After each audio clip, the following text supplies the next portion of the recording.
from hearing this message, you have 1 minute to place your bets in the chat on who you think is going to be this week's finalist. Is it going to be the Zerg or the Terran?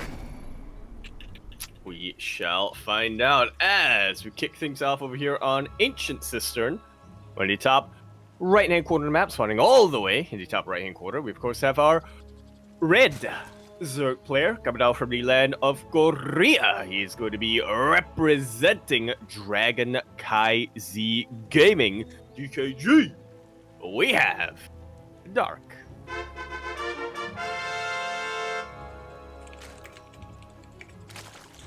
And spawning in the bottom left-hand corner of Ancient Cistern, we have as opponent, we have the South Korean Terran player representing himself, as he is teamless. It is GuMiho.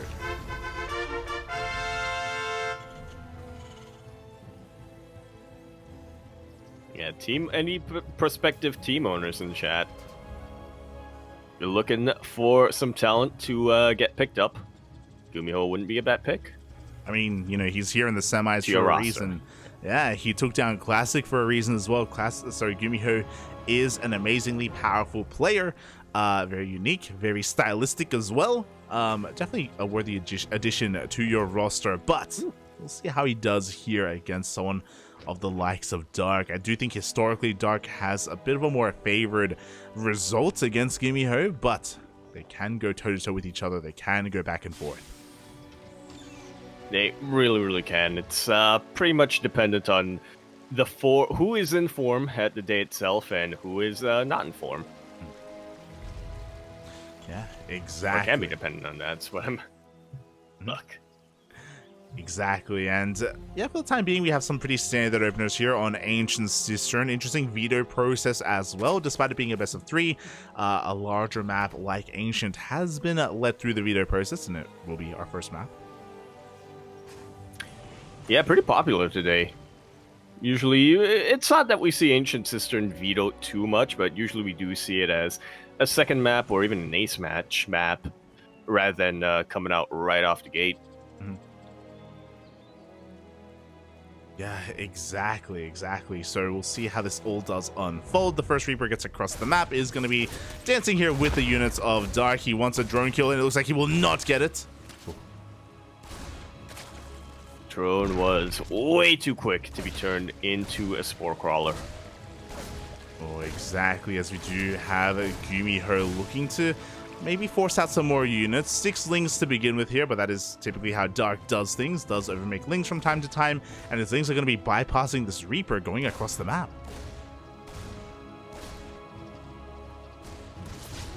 Yeah, Dark putting a lot of confidence in this Queen to chase away the Reaper. I mean, realistically, if Queen is never going to lose to a Reaper in a one-on-one, but he could lose to Tumor.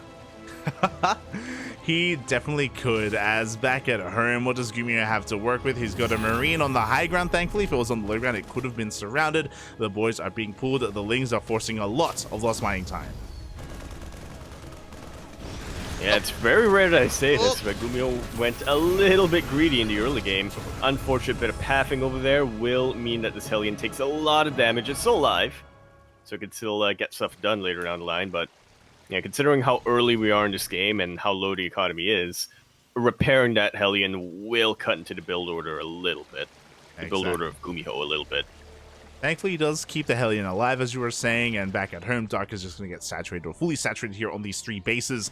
We have GuMiho going for a 3 CC before Starport, so pretty standard stuff overall, nothing too wild. From here, though, he can transition into mech if he so chooses. This wouldn't be a bad map for it either. Oh. Yes. Okay. GuMiho going for a little bit of a delayed early push. You know, he did go for Viking first instead of he did go for Viking first, but he is not following that up with he's following that up not with a Banshee, not with a Liberator, but with a Medevac. Yeah, exactly. He chose not to go for the add-on swap, so he has been pumping out more of these Hellions as well, as that Hellion count is getting quite high. We have a lot of Marines to work with. We're waiting for the drop, and here we go. 4 Marines zooming across the map to push out with said Hellions. And he does not have an armory just yet, so And this is going to be an interesting maneuver here from GuMiho. He's not all in by any means, but he can still get a lot of damage done and try to cripple Dark economically. Yeah, exactly. Like, he can go toe-to-toe with so much of what Dark has. The Hellions, they just dive on into the natural base, and Marines are going to be focusing down that Queen, and the Hellions, they get into the mineral line. Yeah, this was such a good move from GuMiho, going straight for the natural base instead of the third base. He is boxing every single one of these drones in, and he is melting every single one of them as well. A couple of Banelings are not out, but you know what? The Hellions break into the main base, and they are looking for even more drones. Oh my god, the drones are lining up. It looks like the Banelings will find connections, and this will finally be cleaned up, but not before an entire mineral line goes down. 14 drones. And on my experience, like, that's game-ending damage. That is a lot of damage, but Dark was forced to make a lot of Ling Bane, and now he's going for a bit of a counterattack. Does he have enough to really make a difference, though? Because we have Hellions back at home. We have a Banshee as well. It looks like he's going to try and reciprocate that damage. He wants to get into the mineral line, but the drone drilling is too good, and the Hellions are here. Absolutely beautiful drone drilling from GuMiho, protecting those mules and making sure that only the SCVs took damage. At the end of the day, with these Hellions here, you know, Dark realized he couldn't take out any worker regardless. GuMiho keeps everything alive at that base. Yeah, and this is what we were kind of talking about when we were talking about how GuMiho, he has some really weird builds and offbeat timings, and this was an example of one where he just comes in with, what, 8 Hellions, 4 Marines, and somehow wreaks havoc and gets ahead. And from here, he's not doing anything too crazy. It is going to be a bio transition. He's also got a 4th base on the way. Not doing anything too crazy, as he's going up to 7 Araxes. On 3 bases. He is getting a 4th, so he's not really all in, which I would say is a good call for a map as large as Ancient Cistern, but GuMiho wants to keep this pain train going. He wants to push out as soon as Stim and 1-1 finish up, and he's going to have a lot of Marines to work with when that happens. And I love this as well. You know, the last thing you expect is to still make Banshees after going for a medevac first here, so Dark wasn't quite ready for this. No Cloak, though. If there was Cloak, I do think we would have been able to focus down this hatchery, but we are forced back, and Dark is able to keep his 4th base alive, but that was a lot of hits. That was a lot of damage. Yeah. That's one strong wind will knock out that hatchery. Oh boy, and I'm not gonna go there. And there's no stronger wind than 50 Marines. There you go. On Stim, rocking up. There you go. As Dark is forced to commit into Roach play, he's going to be going for 1-1 Roach, which is arguably supply inefficient, but you know, it is a relatively safe way to follow up. You have Biles to work with to slow down any kind of major bio tank pushes, so Dark is going to try to claw his way back into this, but we can see that he's behind economically. He's at an even worker count to the Terran, which is never a good thing. Yeah, going for a Roach Ravager like this is a bit of a sign of desperation from the Zerg player. They know that it's not the most efficient unit composition, but it's all they can really afford.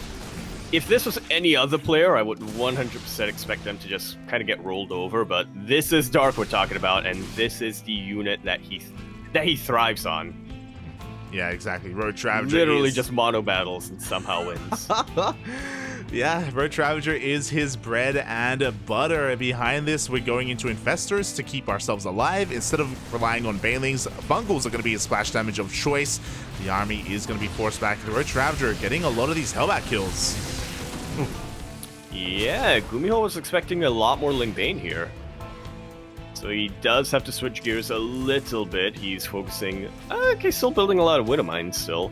But he isn't forgetting about his Marauder count. Initially, he just made a couple to potentially tank Baneling hits, but now he knows he actually needs to utilize them. Yeah, we saw what Solo was able to do with them in his previous series against Oliveira, and oh god, no! The mine! Oh, that Widowmine gets quite a number of links for free. Thankfully, it was only links. No! Dark didn't quite see Dark where it... saw an optical illusion. It didn't see where the mine shell came from. I think the tumor may be hiding it a little bit as well, so Dark isn't fully aware. But behind this, he is transitioning into Lunkers. Like, Lunkers will be a sure way to get back into this game. Dark just has to survive long enough to get there. What do we always say? Like, you know, do we say? Bunkers. We do. Meanwhile, here we go. The Fungals are upon us. The Infestors are threatening, but at the same time, there's just so much Marine Marauder. Yeah, if Dark was able to get into Lurkers, this push would be held, but GuMiho wants to make sure that it never gets to that moment. This is kind of the downside of Roach Ravager. You just don't have as much splash damage, and Marines do not have to worry about anything really compared to if you were going Ling Bane. Yeah, I don't know if you noticed. Nothing's holding GuMiho back, but his army is a little bit segmented. His army is being thinned out, as you were saying. We have a lot of Marines and Marauders focusing on the hatchery instead. The hatchery will go down, but Dark has survived long enough to make the Lunker, and it looks like he will hold on. Yeah, killing that 5th hatchery is absolutely huge right now for GuMiho, but that was a very inefficient trade. He had to sacrifice a lot of supply to make that happen. Really? And now that we have the Lurkers out, I mean, GG. True. I was about to commend GuMiho as well, because I don't know if you noticed, obviously there was no splash damage there from Dark, but GuMiho actually target fired both high energy Infestors before a single Fungal went off, so that was very nicely done there by GuMiho. I think he simmed forward with his Marauders to make that happen, so very solid control. He's going to rotate around. There are only 2 Lurkers in position, but the rest of the army is here to rotate around, and yeah, GuMiho is not going to be able to break this 3rd base. Not quite yet, anyway. Spots from GuMiho to the Lurkers will not be Liberators, but will instead be Ghosts, which definitely makes sense. He's got plenty of barracks with tech labs on him, so he might as well make use of all of that production instead of trying to switch into starports.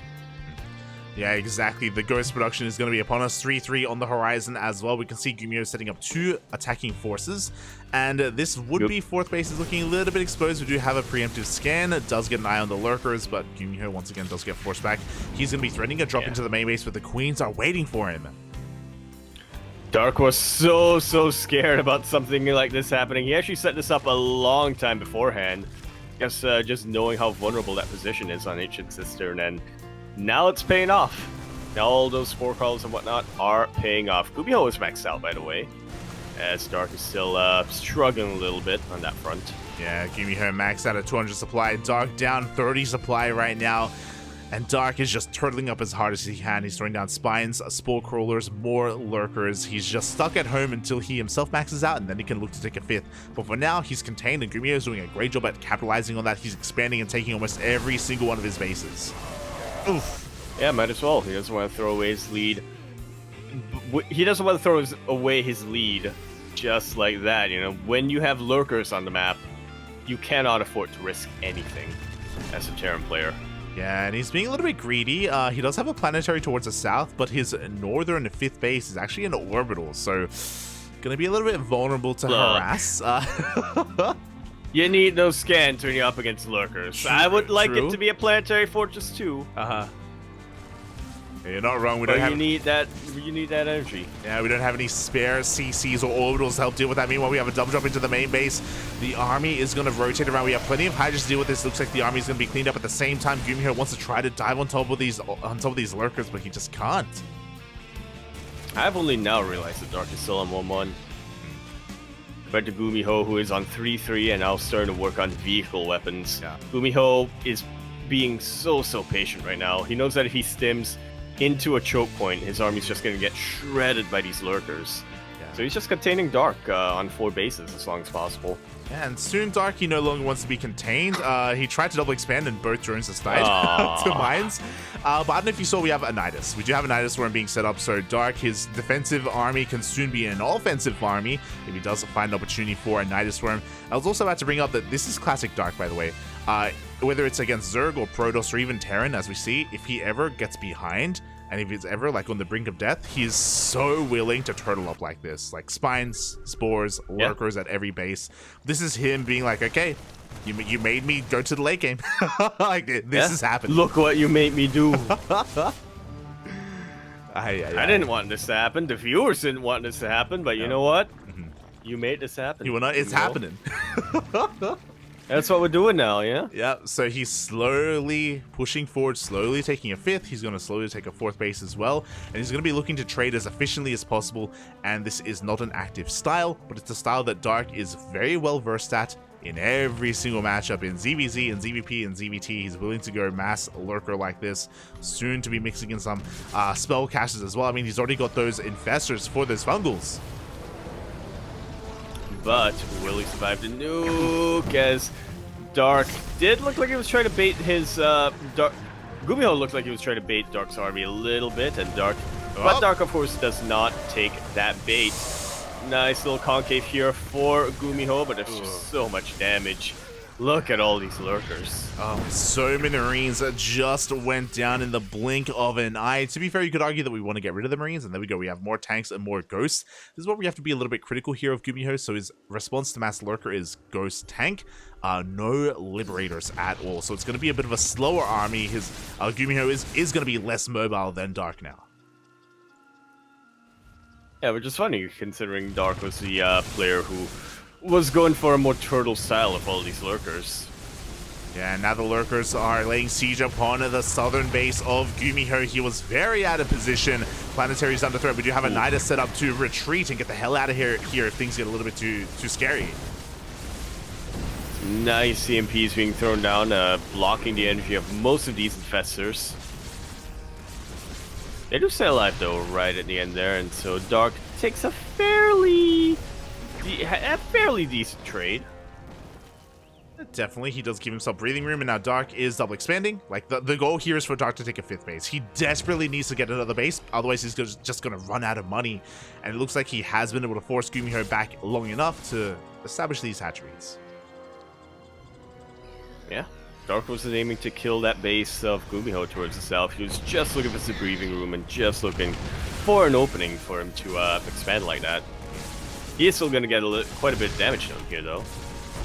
Yeah, you know, he takes down the turret. It does injure a lot of these SCVs, but a good reaction out of GuMiho. He cleans it up, but, you know, GuMiho's win condition was to contain Dark, and Dark is no longer contained. He cannot be contained, and yeah, this is going to get suddenly a lot harder here for GuMiho. He does rotate around. There are no lurkers in position.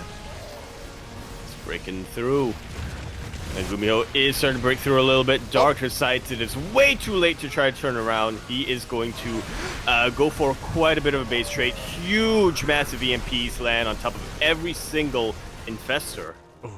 Yeah, the infestors do get EMP'd. Meanwhile, a base goes down, 14 SCVs as well. Both players were trading a base for a base. Meanwhile, I love this. We have a ghost in the medevac to drop down and land another EMP on those infestors. This is just like hiding the Templar in a warp prism. Yeah. But the army's out of position. The tanks are exposed. Very exposed. They do get a couple of shots in earlier on. Great EMPs once again, and GuMiho will break through. Things are looking a little bit rocky towards the end there for him, but he had just such a solid foundation from the start of the game that he was able to maintain that for the rest of it and end up taking W.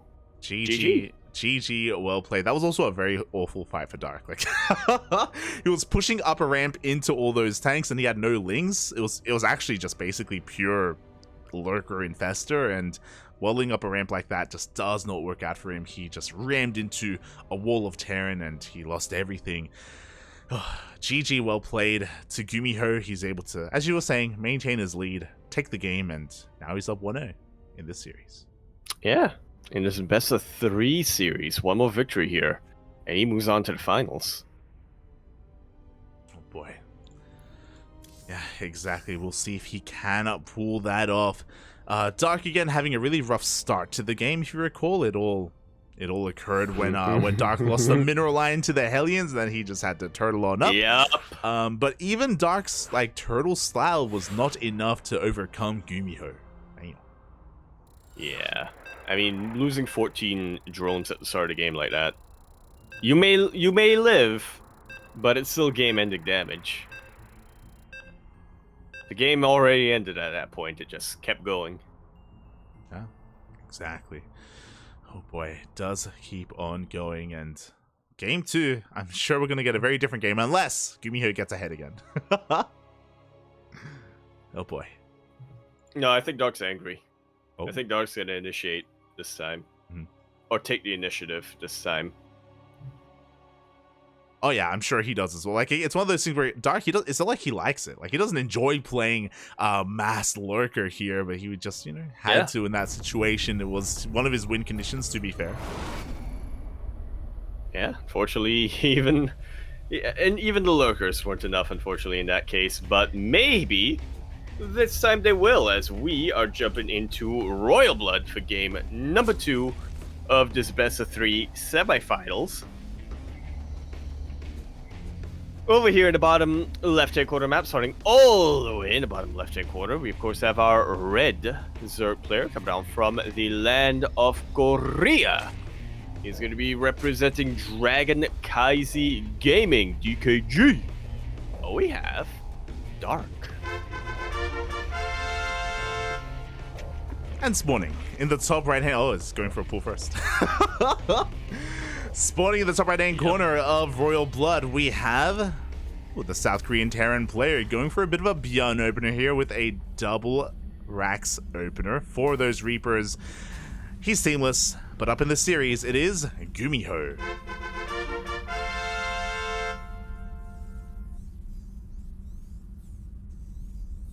Double low ground Rax versus pool first light.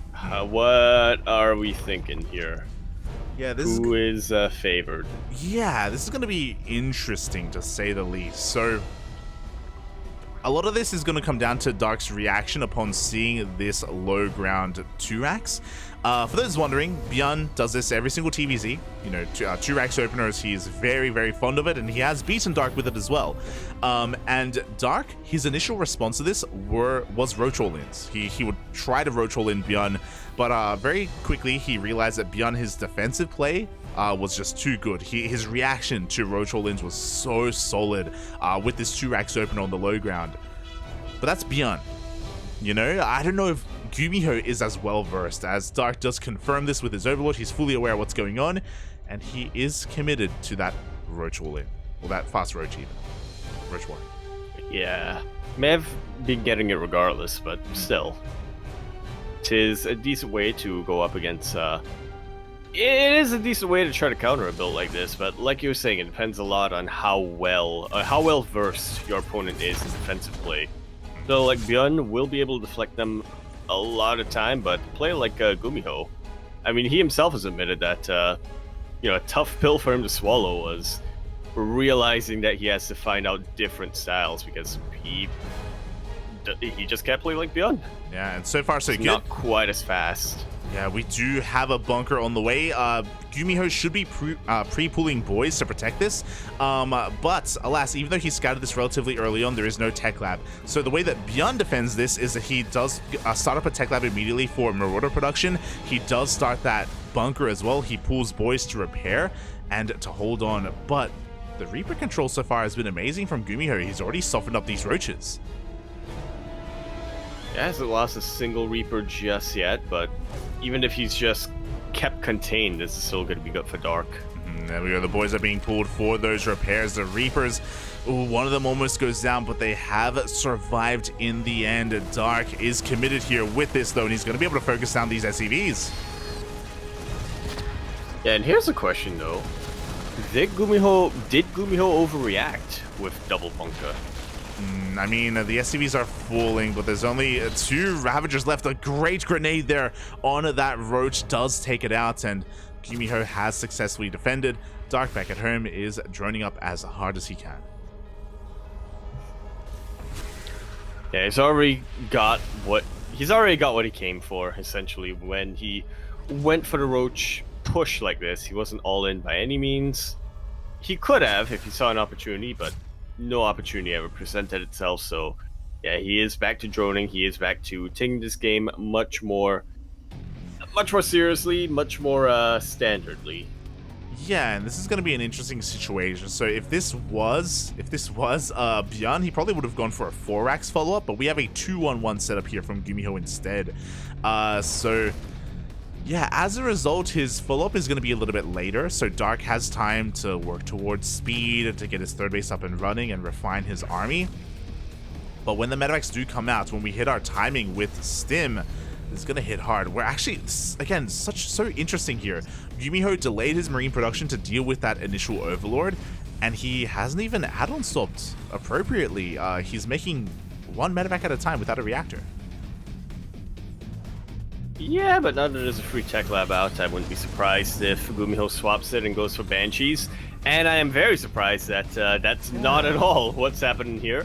He built a reactor slowly, and he is going to be making more medevacs?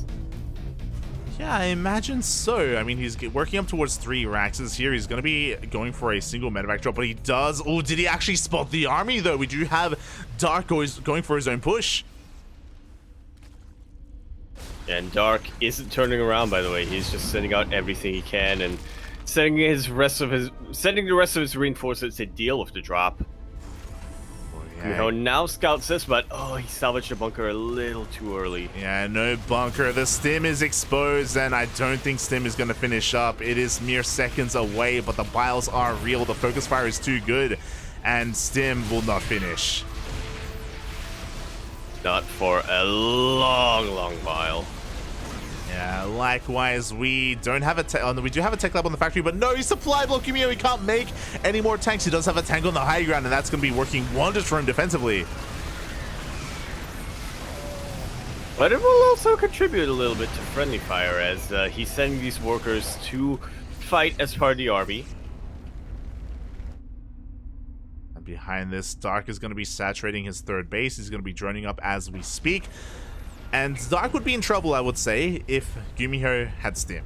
Without stim, these Marines don't really have too much going for them. There actually is still no tech lab on Arax available. Oh! Yeah, I mean, GuMiho has 1 Rax, pretty much, and 2 Raxes, sorry, both with reactors, and he needs to prioritize pumping out units instead of getting his upgrades. And so that's exactly what he's doing right now.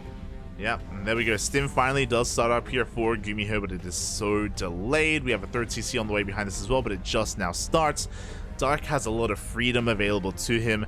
I wouldn't be surprised if GuMiho goes for an earlier push, even without stim, just because I feel like he needs to do something. Like, there's so much pressure on him to get damage done, but like, how can he without stim? It's going to be so difficult, but he has to try it.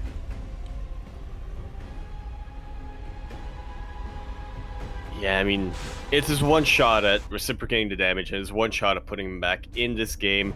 Like you said, he has to try, even though it's very, very tough, but like you were also saying, GuMiho is kind of the king of off-meta and off-timing pushes. True, and here we go. We do show up here at the 4th base. There is Roach Ravager waiting for him, though. He has to be very careful not to lose these tanks. Biles will be missing the army. This is also why GuMiho can't siege up, because if he does, then his tanks will die immediately. So he has to be very careful here with his control. Yeah, so game number 1 kind of signaled that Dark was going for Roaches and Ravagers against his will. Game number 2, though, we have confirmation. This is 100% a choice of Dark. Yeah, exactly.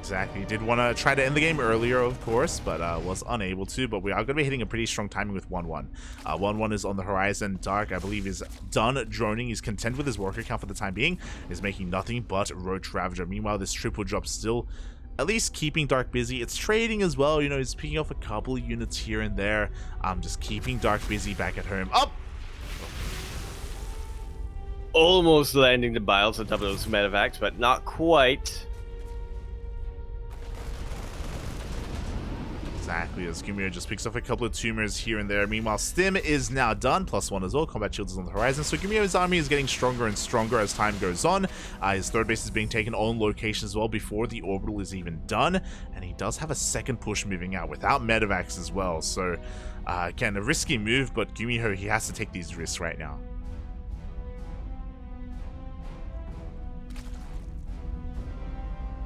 Really does, as he does have a lot of supply to work with. Well, I say a lot of supply, he's still very much behind Dark, but if he can segment the army of Dark, he may be able to get some good positions and turn this around.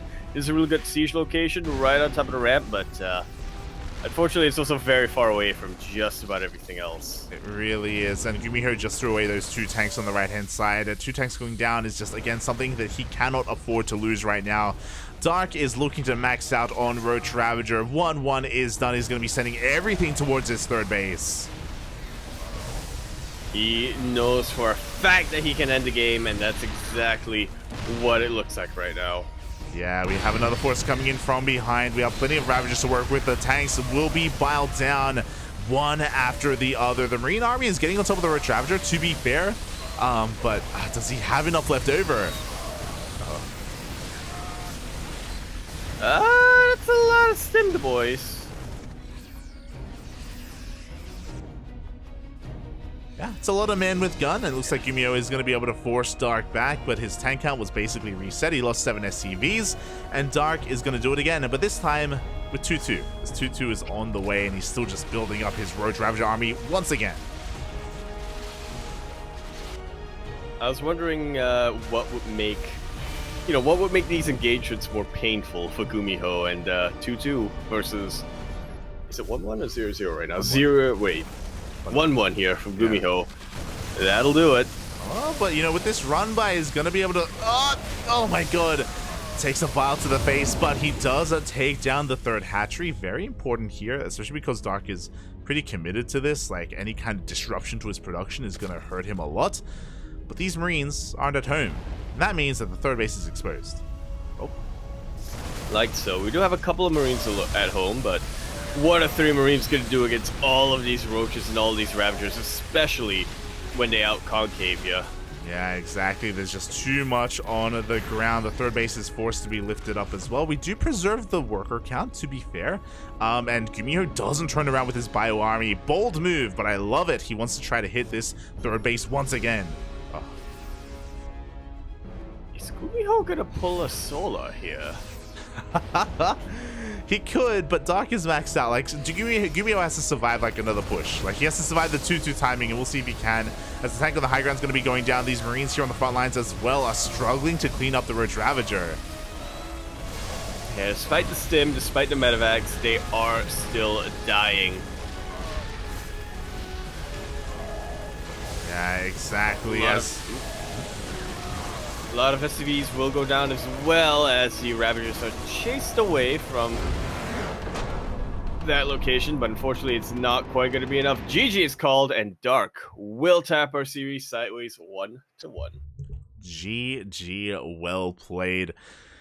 Oh boy, yeah, GuMiho having a rough start to that game, having a rough start, especially losing Stim early on. He was very ambitious with his drop play, but he had to be, and he was, dealing damage for sure, but just wasn't enough to recover from what happened earlier in game 2. Yeah, quite a bit of a reverse dynamic here in game number 2 compared to game number 1. But this time, it was Dark's turn to inflict a lot of early game damage. Exactly. And now we are going to be going to the ace match. We're going all the way to game number 3, and game 3 is going to be taking place on Neo Humanity. It's a perfect map for both of our players right now. Our 2 big brains coming down. Yes, the big brains. And very early on in this map pool, it was GuMiho who was innovating quite a bit, who was going for proxies behind that golden wall and stuff. Yeah, definitely. There's a lot of potential here on Neo Humanity, and we'll see who takes advantage of this map. Can we see a longer game, a drawn-out game on Neo Humanity? 100%, we totally could. I don't think that's where the players want to be going, as we're going to be going into this. That was very, very quick. All right, so we have confirmation who our first finalists of the evening is going to be. It's not going to be GuMiho. It's not going to be Dark. It's going to be Bjorn. Yeah, so it looks like the upper semis has concluded. It looks like all the casters are going to be joining us down here, and as you were saying, that was a very quick one. I mean, to be fair, we have had some longer games, I guess. Yeah, well, we started this earlier, though. True, we did, and we'll see if we get a TVT finals or a TVZ, as I guess that also means that Bjorn took down Hero as well, so my condolences to Hero and the Protoss fans. My condolences to Solar as well. Yeah, you know what this means, like? What does it mean? The curse is broken. True. At least for this week. We will not be seeing Dark versus Hero. How does that happen? Yeah, that for the first time in a long time in an ESL Asia, Dark versus Hero will not be occurring this tournament. And if Hero gets knocked out in the semis, does that mean Dark? Is that like a foreboding for Dark? Is that a... Uh-oh. Oh, that's a sign. ZvT Finals, let's go. As we jump into Neo-Humanity for our ace match here, concluding our best of 3 semifinales. We are here in the top left-hand corner map. Spawning all the way in the top left-hand corner, we have our red Zerg player coming out from the land of Korea. He's, of course, going to be representing Dragon Kaizi Gaming, DKG. We have Dark.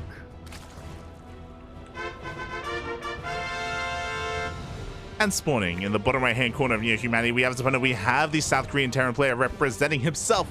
Oh, here in the ace match, it is GuMiho.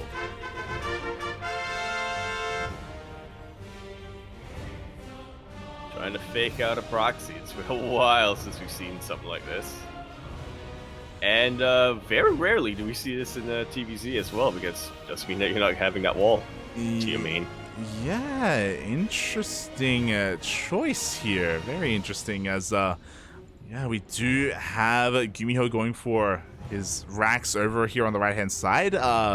Very odd placements, but you know, could definitely throw Dark off if he does go across the map with his Overlord. But no, his Overlords are busy looking for proxies. Yeah, I can't really blame him. You know, not only has Dark been in that position multiple times where an opponent throws out a proxy in an ace match, this is also GuMiho we're talking about. And Neo-Humanity we're talking about. The chances of GuMiho going for a proxy here is pretty dang good. I don't want to put a number to that, but I mean, you just triggered my memory, and I think I've seen GuMiho proxy proxy Rex Eric like twice on this map. Yeah. Yep. He is very prone to proxying, as we are going to be seeing a Rex expand setup here from GuMiho. Again, his production is over here on the right-hand side. And I believe it is going to be scattered and confirmed by the first Overlord of Dark. He does see the Reaper making its way across the map. Yeah, so he's well aware that production is at home right now for GuMiho.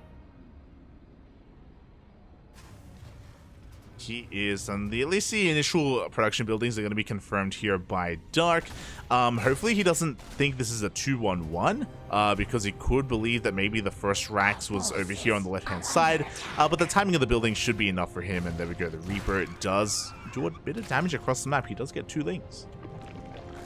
There we go. Oh, but will he get the tumor, though? Will he get the tumor? Will he seal the deal and win the game in 3 minutes? The answer is no.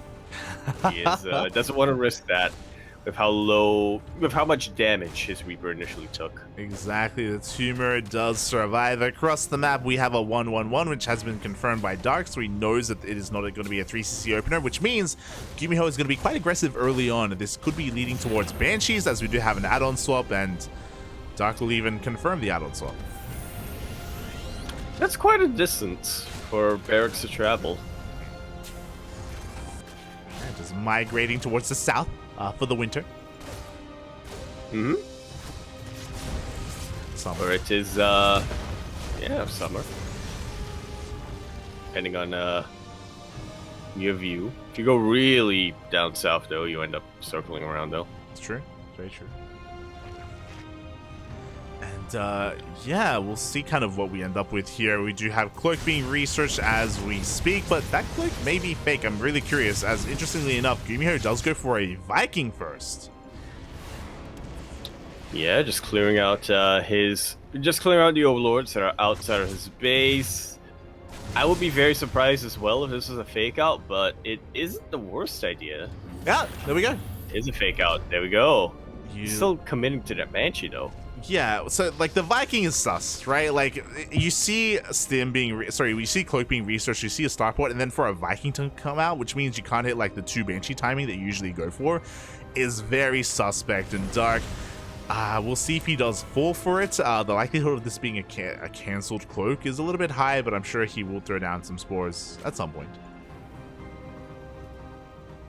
Yeah, just to make sure that he has that detection up and running. Just to make sure that his drones survive long enough to actually mine in this game. Definitely, as GuMiho is going to be shocking around here, and Yeah, so far it doesn't find a way into any of these bases. Behind this, we don't have a third CC, Papi. We have more Rexes. Uh-oh. And this is a step up from the brick earlier on that we saw from Olivero. It was 3 CCs, 8 Rexes. What do we have here, GuMiho? 2 CCs, 16 Rexes. No, probably not. Well, regardless, it's going to be a 2-base all-in. 2-base. Oh, never mind. We have a third CC in the end. A very delayed third CC, I might add, but it is on the way. So GuMiho is going to be pretty committed early on with the initial double drop, but he's not all in. But what if that's a macro CC? Wait, yeah. It's a macro. Yeah.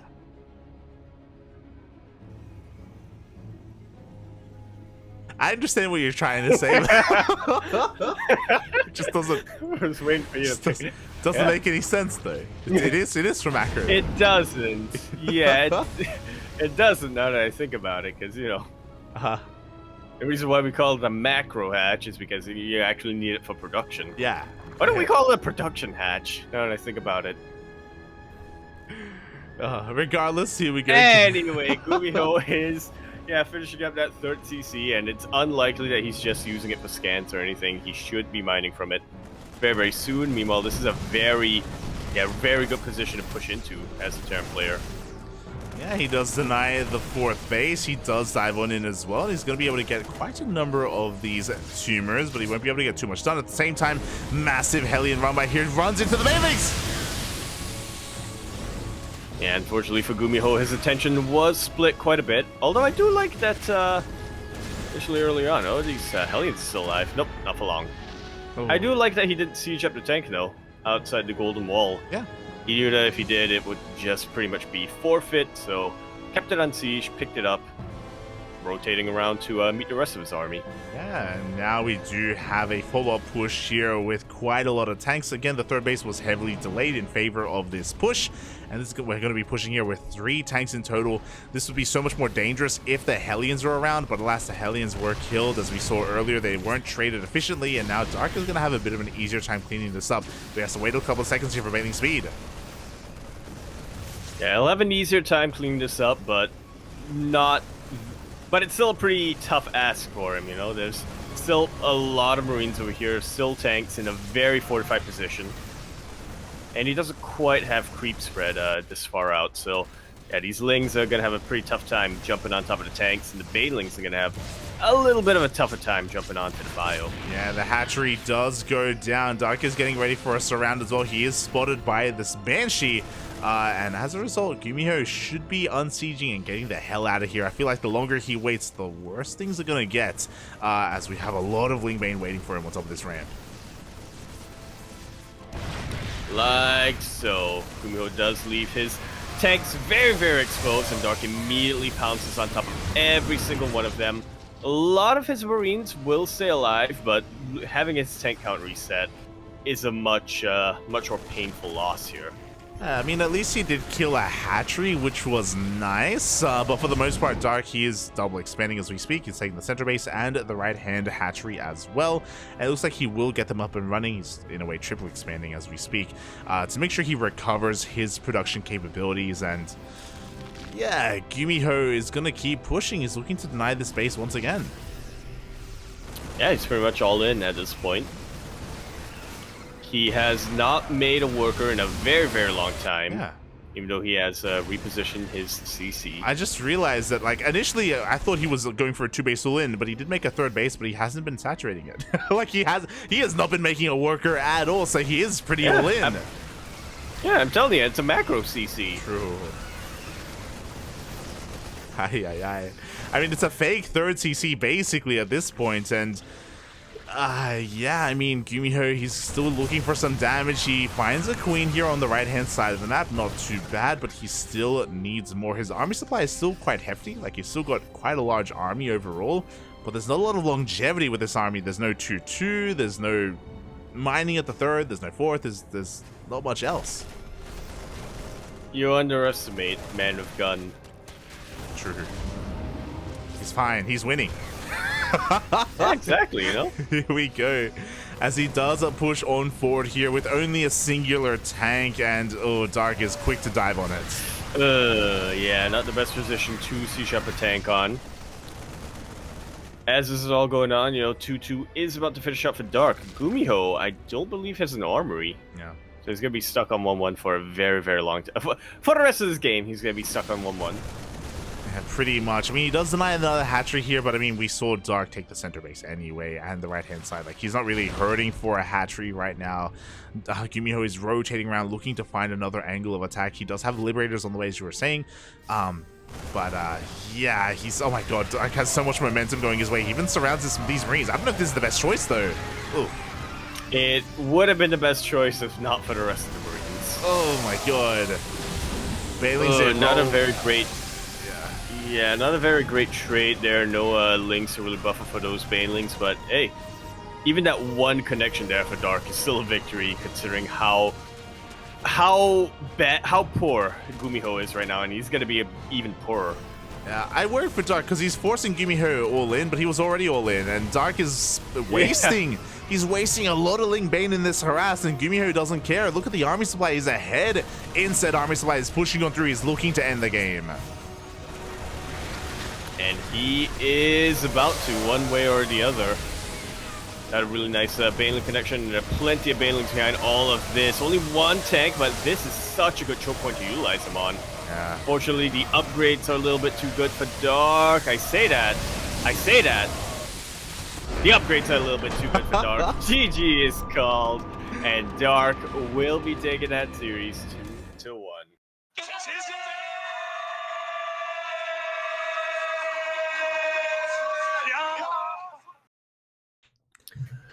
Oh, very, very close match right at the end here. Yeah. For our second semifinals, and even in this game, GuMiho had a couple of questionable choices, but he was still able to really keep Dark on his toes throughout the entirety of that game.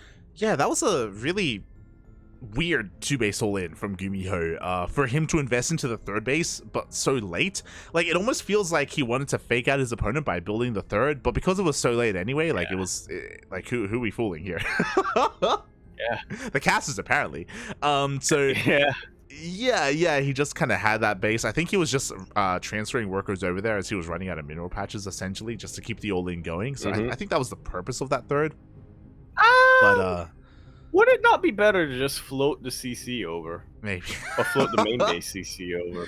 Maybe. In that case. Yeah, it's just, GuMiho, he had a good start, but like, as we saw, like, after he was able to kill that initial fourth base of Dark, I do think it would have been a wiser choice to just unsiege and get the hell out of there. GuMiho, he did overstay his welcome, and after he lost his first 3 tanks, he had a hard time building that 10 count back up.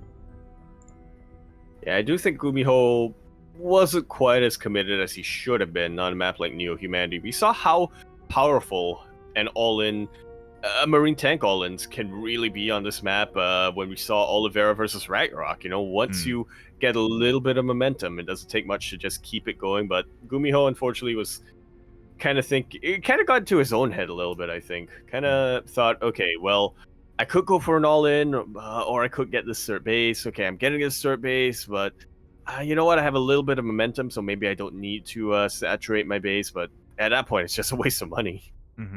Yeah, pretty much. And with that, Dark does take the series 2-1, advance on to the grand finals, where he's going to be facing off against Björn in another ZvT in our final series of this tournament. Not of the night, because WTL is going to be starting up in 20 minutes. And if you do want to tune into WTL, that is being covered, or that will be covered by Asher and Kuro over on Kuro's channel. As they're going to be going live on time, and we'll be transferring the stream over here to the CranKy Ducklings once we wrap up with ESL Asia. Yeah. That is our plan of action. Multi-twitch it up if you have to, because oh boy.